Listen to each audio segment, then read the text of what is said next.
Olá, eu sou Eliúde e esta é a leitura de Espinhos no Bosque Sagrado. Hoje continuaremos a ler o capítulo 22, o Anticristo. João escreveu: E um grande sinal apareceu no céu, uma mulher vestida de sol e a lua debaixo dos seus pés, e em sua cabeça tinha uma coroa de 12 astros e no ventre tinha uma criança, e gritava com dores de parto e ânsias de dar à luz. E foi visto outro sinal no céu, e eis um grande dragão vermelho, tendo 7 cabeças e 10 chifres, e sobre as suas cabeças 7 diademas, e a sua cauda arrasta 1/3 dos astros do céu, e ele os lança sobre a terra. E o dragão fica de pé diante da mulher, a que está para dar à luz, para que, dando à luz, ele devore o filho dela. E ela deu à luz um filho homem, que há de pastorear todas as nações com um cajado de ferro. E o filho dela foi levado à força para Deus e para o seu trono. E a mulher fugiu para o deserto, onde já tinha lugar preparado por Deus para que lá fosse nutrida durante 1260 dias. E houve batalha no céu. Miguel e os seus anjos batalhavam contra o dragão, e o dragão e os seus anjos contra-atacavam, mas não tiveram força, nem mais o seu lugar se achou nos céus. E foi expulso o grande dragão, a antiga serpente, que é chamada o Diabo e Satanás, que engana toda a terra que é habitada. Ele foi lançado na terra e os seus anjos foram lançados com ele. E ouvi uma grande voz no céu que dizia: Agora teve início a salvação, e o poder e o reino de nosso Deus e a autoridade de Cristo, porque ele lançou por terra o acusador de nossos irmãos, aquele que os acusava diante de nosso Deus de dia e de noite. E eles o venceram através do sangue do Cordeiro e através do Logos e do seu próprio martírio, e não tiveram um conhecimento perfeito de sua vida até que chegasse a morte. Por isso os céus se alegraram, e os que nele habitavam disseram: Ai da terra e do mar, porque o diabo desceu a eles e tem grande fúria, pois sabe que ele tem pouco tempo. E quando o dragão viu que fora lançado na terra, ele perseguiu a mulher que dera à luz o filho homem. E foram dadas à mulher as 2 asas de uma grande águia, para que ela pudesse voar ao deserto, ao seu lugar, onde é sustentada por um tempo e tempos e metade de um tempo fora da vista da serpente. E a serpente lançou da sua boca atrás da mulher água como um rio, para que ela fosse levada pelo dilúvio que ele causaria. E a terra ajudou a mulher, e a terra abriu a sua boca e engoliu o rio que o dragão havia lançado de sua boca.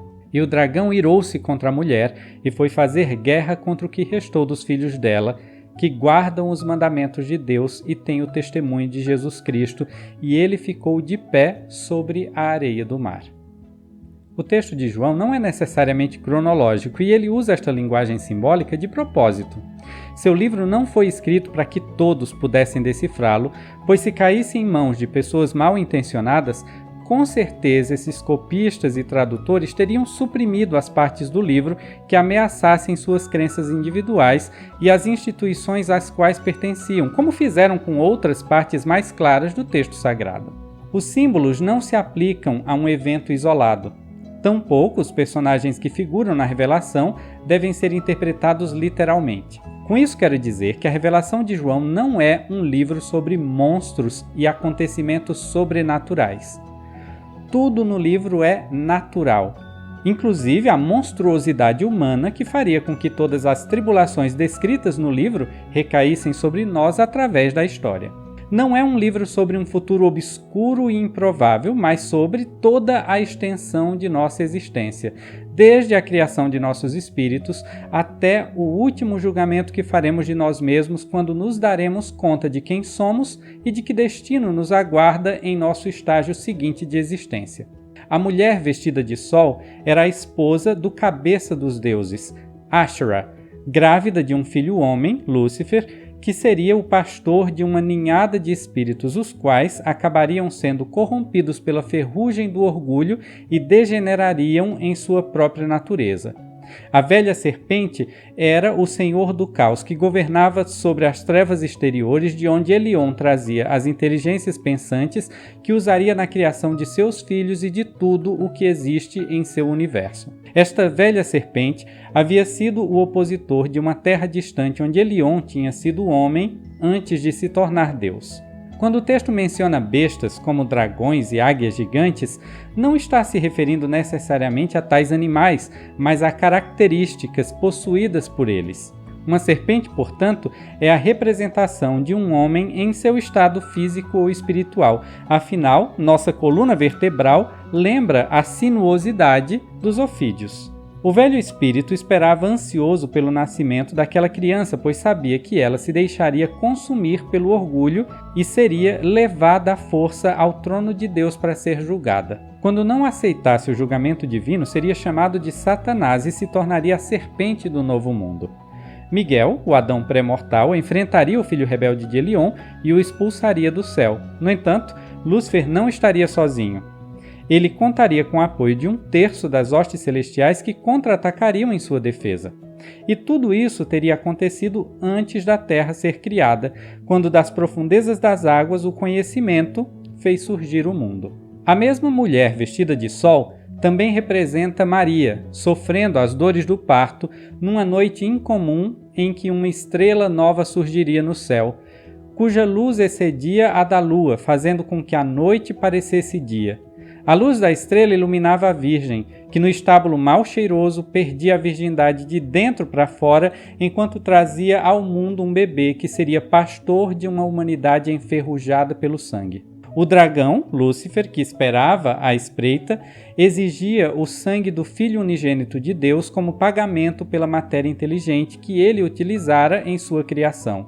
E para isso, o arrastaria por aquelas ruas empoeiradas para, como uma cobra enroscada em seu corpo, espremer seu espírito e tirar sangue de todos os seus poros. Com aquele sangue, Cristo venceria a morte e o próprio diabo para que nós pudéssemos ganhar na morte, através do seu martírio, um conhecimento perfeito de quem somos.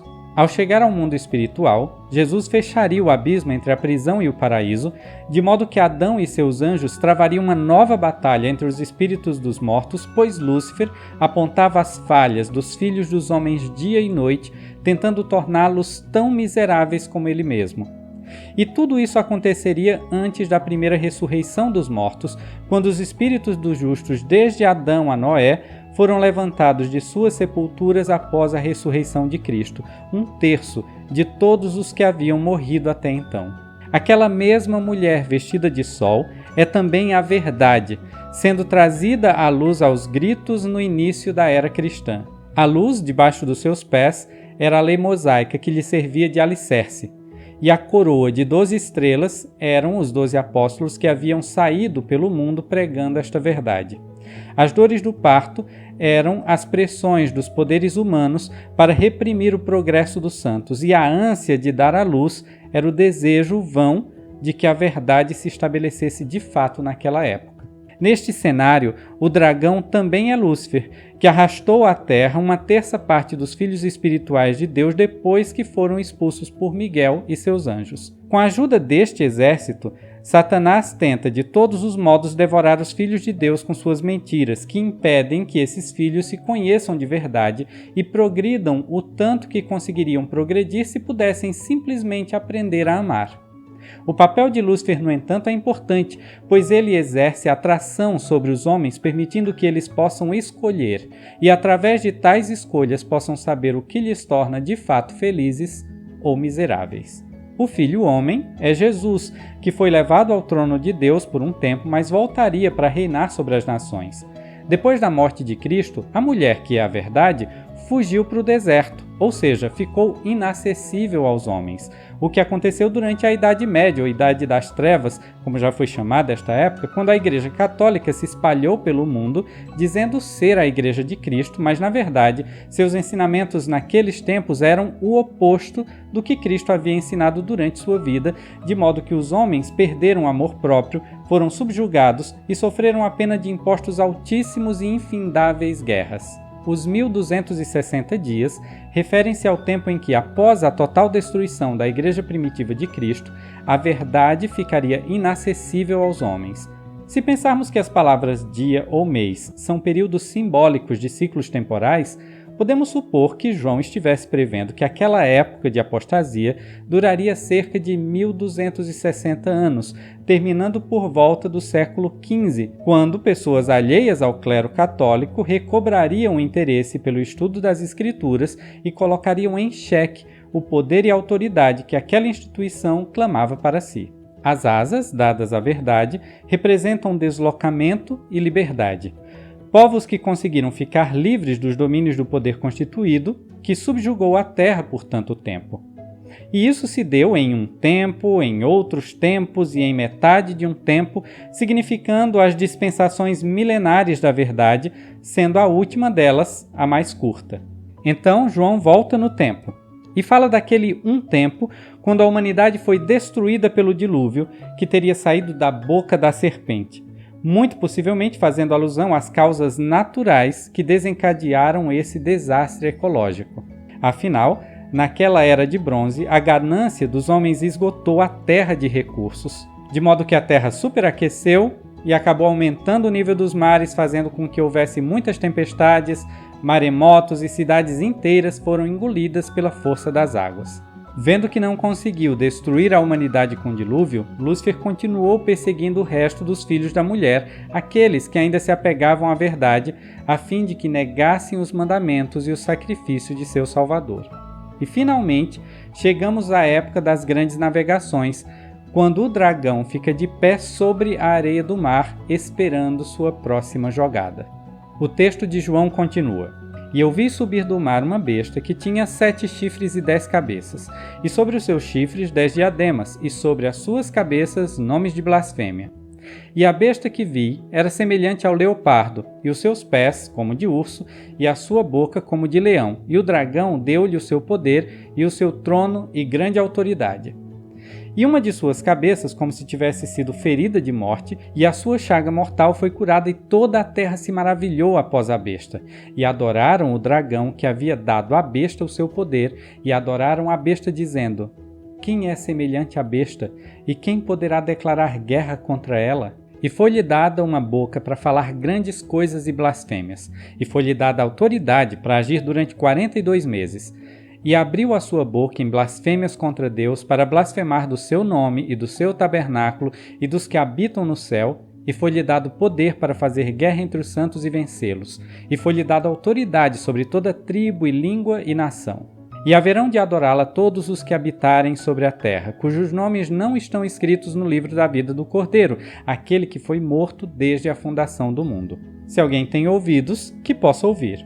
Se alguém se deixar levar em cativeiro será levado. Se alguém matar a espada, necessário é que a espada seja morto. Aqui está a paciência e a fé dos santos.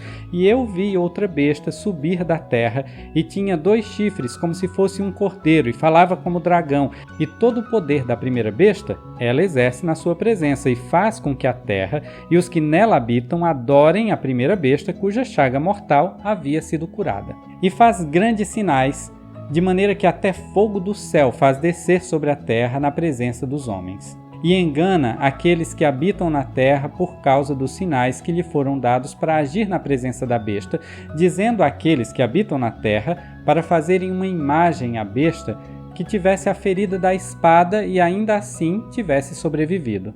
E foi-lhe concedido que desse espírito à imagem da besta, para que também a imagem da besta falasse e fizesse que fossem mortos todos os que não adorassem a imagem da besta. E faz que todos, pequenos e grandes, ricos e pobres, livres e servos, ponham um sinal na sua mão direita ou na sua testa, e que ninguém possa comprar ou vender senão aquele que tiver o sinal, ou o nome da besta, ou o número do seu nome. Aqui está a sabedoria. Aquele que tem entendimento, que ele conte o número da besta, porque é de fato o número de um homem, e o seu número é 666. Durante anos, este número assombrou cristãos e foi base para inúmeras interpretações e previsões do fim do mundo, na tentativa de antever quem ou o que seria a tal besta. No entanto, Um papiro encontrado no século XIX e tornado legível em 2005 através de uma tecnologia de imageamento coloca em xeque a maioria desses cálculos e interpretações. O fragmento mais antigo até agora encontrado do livro da Apocalipse, o papiro 115, aponta um outro número para a besta que seria 616 e não 666. O número 616 também aparece em uma versão armênia da Apocalipse e no Codex Ephraemi Rescriptus, um papiro do século V que foi recuperado por volta de 1840 pelo paleógrafo Constantin von Tischendorf. Mas voltemos ao início do capítulo, quando João está sobre a areia do mar e vê o surgimento da tal besta. Possivelmente, sua visão, ao olhar para as muitas águas daquele vasto oceano, foi semelhante à de Nefe pouco mais de 600 anos antes. Ao falar sobre o surgimento da sinagoga de Satanás, Nefe disse: "E aconteceu que vi entre as nações dos gentios a formação de uma grande igreja. E falou-me o anjo dizendo: Eis que o ouro e a prata e as sedas e as escarlatas e o linho finamente tecido e as vestimentas preciosas e as meretrizes são os desejos dessa grande e abominável igreja, e também, pelo louvor do mundo, destroem os santos de Deus e também os escravizam. E aconteceu que olhei e vi muitas águas e elas separavam os gentios da semente de meus irmãos." Nefe e sua família fugiram de Jerusalém durante o reinado de Zedequias, cerca de 600 anos antes de Cristo. Atravessando o Oceano Pacífico em uma embarcação que construíram com tecnologia divina, chegaram após uma longa e cansativa viagem à costa de um novo continente que chamaram de Abundância, que seria a terra onde hoje ficam os Andes. Depois de se estabelecerem no novo continente, Nefe e seu irmão Lamã dividiram-se em nações inimigas e começaram a disputar pela terra e por sua liberdade. Descobriram também que milhares de anos antes outros povos haviam migrado para aquelas terras e em seus registros aprenderam sobre o poder destruidor das organizações secretas que se haviam levantado entre aquele povo antigo com o intuito de obter lucro e poder político. Nefe previu que seu povo seria destruído pelos lamanitas por causa dessas mesmas organizações secretas e viu que os remanescentes desses lamanitas seriam subjugados pelas nações europeias guiadas àquele continente no tempo das grandes navegações. Ao falar desses navegadores europeus que cruzariam o oceano e encontrariam no novo continente os remanescentes dos lamanitas, a quem Nefe chama a semente de meus irmãos, ele disse: "E olhei e vi entre os gentios um homem que estava separado da semente de meus irmãos pelas muitas águas, e vi que o Espírito de Deus desceu e inspirou o homem, e indo este homem pelas muitas águas, chegou até a semente de meus irmãos que estava na terra da promissão. E aconteceu que vi o Espírito de Deus inspirar outros gentios, e eles saíram do cativeiro, atravessando as muitas águas. E aconteceu que vi muitas multidões de gentios na terra da promissão, e vi que a ira de Deus estava sobre a semente de meus irmãos, e eles foram dispersos pelos gentios e foram feridos. E vi que o Espírito do Senhor estava sobre os gentios, e eles prosperaram e receberam a terra por herança. E vi que eram brancos, muito belos e formosos, como era meu povo antes de ser exterminado." Nefe, por considerar os lamanitas como inimigos de seu povo, interpretou a destruição causada pelos navegadores europeus como uma punição divina, pelo que os descendentes de seu irmão Lamã, os índios de pele escura, tinham feito com seus descendentes, os índios de pele clara, na América pré-colombiana. A opressão e a exploração multiplicaram-se na terra. A bordo dos navios, o cristianismo distorcido se espalhou pela América recém-descoberta com uma força destruidora. Índios sendo mortos para que sua terra fosse colonizada pelos invasores, negros africanos sendo capturados e escravizados, vendidos como se fossem mercadoria e tratados como se fossem animais selvagens, e grandes instituições e poderes se levantando e se espalhando e dominando a todos. Segundo João, esse período de escravidão a serviço das navegações e da construção de um império no Novo Mundo duraria cerca de 42 meses, 420 anos talvez, um jugo que começou a ser quebrado após o declínio das grandes monarquias, iniciado pela Revolução Francesa. A besta que vinha pelas águas era semelhante a um leopardo, isto é, se espalhou rapidamente. Seus pés, como de urso, se firmaram com estrondo na nova terra. Sua boca, como de leão, projetava o rugido da falta de amor que saía de seus lábios. Tal besta era o colonizador europeu. que, tendo recebido da sinagoga de Satanás o conhecimento distorcido de que precisava para achar que negros não tinham alma, colocava grilhões em suas mãos e pés e os forçava a trabalharem para erguerem seu novo império na terra das oportunidades que haviam descoberto. A mesma sinagoga de Satanás, ou em outras palavras, o poder político-econômico da época, dizia à nova besta que os deuses dos índios não eram os mesmos dos brancos e, por não serem filhos de Deus, não tinham direito à terra onde habitavam e às riquezas que aquelas terras produziram, o que justificava toda a violência com que essa besta os tratava. Depois de serem dizimados pelas doenças dos brancos, esses índios tiveram que entregar seu ouro e seus recursos naturais a homens gananciosos em busca de lucro e poder. Os 7 chifres seriam os 7 monarcas das 7 nações que participaram dos descobrimentos: portugueses, espanhóis, ingleses, franceses, holandeses, chineses e vikings. As 10 cabeças seriam as 10 nações que enviaram seus filhos para o Novo Mundo, estabelecendo seu domínio sobre as terras onde aportaram, e os 10 diademas, os 10 navegadores inspirados pela ciência, que se opuseram à crença da época de que a terra seria plana e de que, se eles adentrassem as grandes águas, acabariam sendo consumidos por monstros marinhos e de que eles jamais voltariam a pisar em terra firme se seguissem com suas embarcações por novas rotas marítimas. Os nomes de blasfêmia eram os ensinamentos dos líderes religiosos que acompanhavam as naus e que espalhavam seu cristianismo distorcido no Novo Mundo, garantindo assim o surgimento daquela segunda besta que era mais poderosa que a primeira. A cabeça que seria ferida pela espada e mesmo assim permaneceria viva e faria com que as nações se admirassem de seu poder era a Inglaterra, que depois de infindáveis guerras estabeleceu seu poder sobre as nações, beneficiando-se financeiramente de todo o espólio das grandes navegações, firmando-se como uma das maiores potências de seu tempo. A última besta, o Anticristo, viria da terra e não do mar, ou seja, seria uma instituição ou governo já estabelecido entre os homens. Os 2 chifres deste animal seriam um símbolo de poder religioso. Em línguas antigas, 2 chifres, fechando-se no topo, eram um sinal de divindade. Nossa sociedade, no entanto, trocou a simbologia dos 2 chifres pela auréola dos anjos em obras sacras. Então, quando lemos na revelação de João que a besta tinha 2 chifres, precisamos imaginar um cordeiro com auréola, ou seja, o Anticristo seria uma organização considerada sagrada ou um conjunto delas que teria boa reputação entre os homens. Tal organização falaria como dragão, isto é, sua voz se espalharia sobre a terra de modo que todos a ouviriam. E faria descer fogo do céu, ou, em outras palavras, bombardearia nações. Para isso, esta besta precisaria ter poder bélico, o que só seria possível se tivesse poder governamental.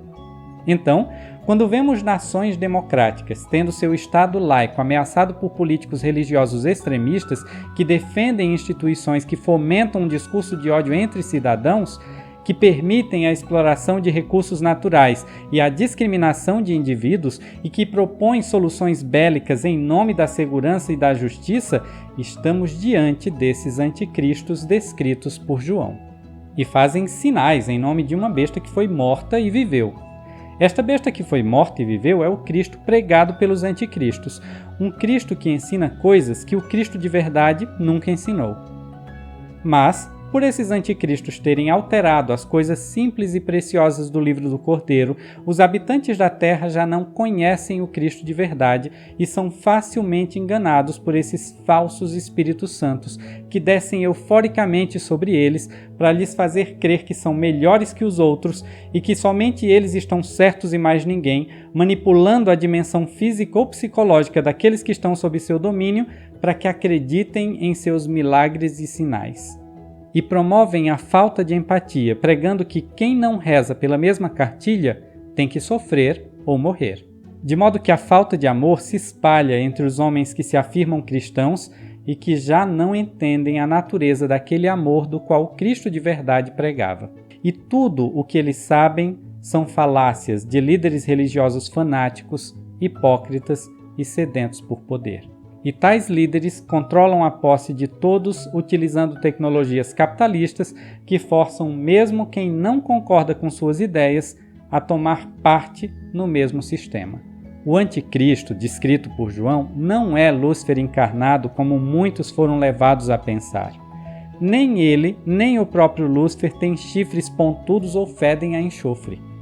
Lúcifer e todos os seus anjos jamais receberão um corpo nesta terra, pois esta foi sua punição por terem se rebelado contra Deus. Este anticristo é de fato um falso Cristo. Ele é o Cristo pregado nas igrejas de hoje, que diz coisas que o Cristo de verdade jamais disse.